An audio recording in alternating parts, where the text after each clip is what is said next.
Today, we are going deep, deep underground, right into the heart of a mountain, actually, to talk about one of the most incredible engineering projects in human history, the Gotthard Base Tunnel. And trust me, this is way more than a story about concrete and steel. It's about a 17-year war against the raw, brutal power of nature itself. So you have to ask the big question, the one that Swiss engineers were facing. How do you actually defeat a mountain?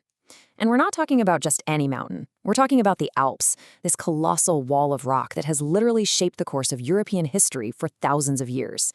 The answer they came up with? Well, it was nothing short of genius. You see, they realized you don't climb over it anymore. You don't take the winding, dangerous roads around it. No, you go straight through its heart. You bore a hole through its very core. And that single decision kicked off a modern-day epic of ingenuity, courage, and just sheer human will. To really get why this tunnel was so critical, you have to understand the problem. For centuries, the Alps were Europe's Great Wall. They're beautiful, sure, but they were a brutal barrier that was literally choking the continent's economic lifelines. Think about it like this. You had these crazy zigzag roads that were constantly getting shut down by snow and avalanches. The trains had to crawl up these incredibly steep hills, which was slow and super inefficient. And you had thousands upon thousands of trucks just clogging up the mountain passes, spewing pollution. The whole system was grinding to a halt, and it was threatening to bring down Europe's entire trade network. So the solution? A tunnel straight through the base of the Alps was so insane, so audacious, that a lot of the world's best engineers just threw up their hands and said, nope, impossible. They talked about three great beasts, these primordial forces of nature, lurking deep inside that rock, just waiting to crush anyone who dared to try. First up, you had the Crusher.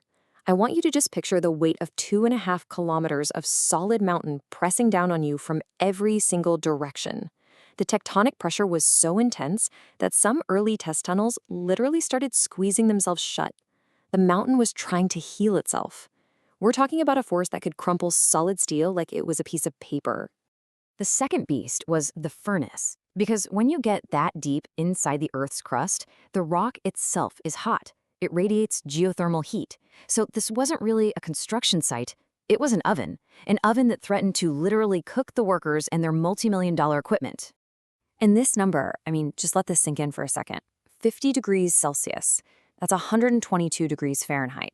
In that kind of heat, a person can only really work for about 15, maybe 20 minutes before they risk heat stroke.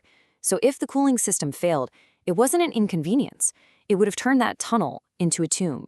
And then there was the final beast, the one that terrified everyone the most, the deluge. See, hidden inside the mountain were these ancient pockets of water that had been trapped for thousands of years. But this wasn't some gentle underground stream. Oh no, this was a hydraulic weapon, held under unbelievable pressure, just waiting to explode through a crack and destroy everything in its path. The scale of this is just nuts. We're talking 2,900 psi. To put that in perspective for you, that is like balancing a whole car on an area the size of a postage stamp. That's enough force to blast through solid concrete like it's not even there. So faced with these three monsters, the Crusher, the Furnace, and the Deluge, what did humanity do? Back down? Nope. We assembled an army, and we built weapons worthy of a battle with the gods. The scale of this operation was just as epic as the challenge itself. Just check out the scale of this. On one side, you had these absolutely monstrous tunnel boring machines. One of them was nicknamed Sissy, that were nearly half a kilometer long, with a cutting head taller than a 2-story building. And on the other side, the human army. 2,600 workers operating 24/7 in a world with no daylight, deep underground, for 17 straight years. So, they had the army, they had the weapons. But how did they actually defeat the mountain's defenses? This is where the story shifts from brute force to just pure, unadulterated genius. To fight the crushing pressure, they didn't just build a thicker wall. That wouldn't work. Instead, they created a kind of artificial skeleton for the mountain itself, using these flexible steel rings and sprayed concrete to hold up the rock from the inside. And to beat the furnace, they basically built a giant refrigerator, pumping chilled water through the whole tunnel to cool the rock down before the workers even got to that section. But the solution for the water? Oh man, this was the most brilliant part of all. How do you stop a flood that has the power of a cannonball? U-turn its own power against it. Get this. They drilled small pipes ahead of the main tunnel, pumped in a freezing liquid for weeks on end, and literally turned that terrifying flood into a solid wall of ice. The boring machine could then just drill right through the frozen, stable section like it was nothing. They basically weaponized winter to defeat a flood. Incredible. So after years and years of battling these elemental forces, the moment of truth finally came. Two teams, digging from opposite sides of the Alps, were about to meet in the middle. But even after they broke through, there was one final, invisible enemy waiting for them. So the project officially kicked off way back in 1993. For more than a decade, thousands of people were just grinding it out in the dark. And then, on October 15, 2010, after a 17-year wait, the entire world was watching as that final wall of rock was about to crumble. And the one question on everyone's mind was, after digging for 57 kilometers, would the two tunnels even meet? Well, thanks to some incredible laser and GPS navigation, when that final wall came down, the two tunnels were misaligned by only half an inch. Half an inch, just unprecedented precision. One of the engineers really put it perfectly. He said achieving that wasn't just good engineering, it was like threading a needle from 50 kilometers away. I mean, that is an absolutely mind-boggling feat. So they had beaten the rock, they'd beaten the heat, they'd beaten the water, but they forgot about the air. Or did they?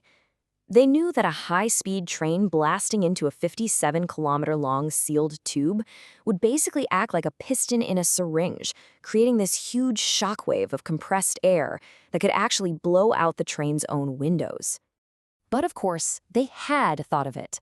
The solution was so elegant. They didn't build one massive tunnel, they built two smaller, separate ones. And by putting in connecting passages every few hundred meters, that huge pressure wave created by the train just has a place to go. It bleeds off into the other tunnel, completely neutralizing the danger. Just pure foresight. So when it's all said and done, what is the true legacy of this incredible project? Well, it's a story that's told not just in engineering triumphs, but in some absolutely staggering numbers, and, most importantly, in human sacrifice. Just look at these figures. It's the world's longest and deepest tunnel. It cost over $12 billion. It took 17 years to build. And they hauled out enough rock to build the Great Pyramid of Giza 5 times over. It is a modern marvel on a scale that is almost impossible to wrap your head around. But amidst all of those triumphant, massive statistics, there is one final, much more somber number that really tells the most important part of the story. 9. 9 workers. 9 heroes who went into that mountain to build this thing and never came back out. There's a memorial at the tunnel's entrance in their honor, and it's a powerful reminder that the true cost of these modern marvels is so often paid in human lives. Their sacrifice is the real foundation that this incredible achievement was built on.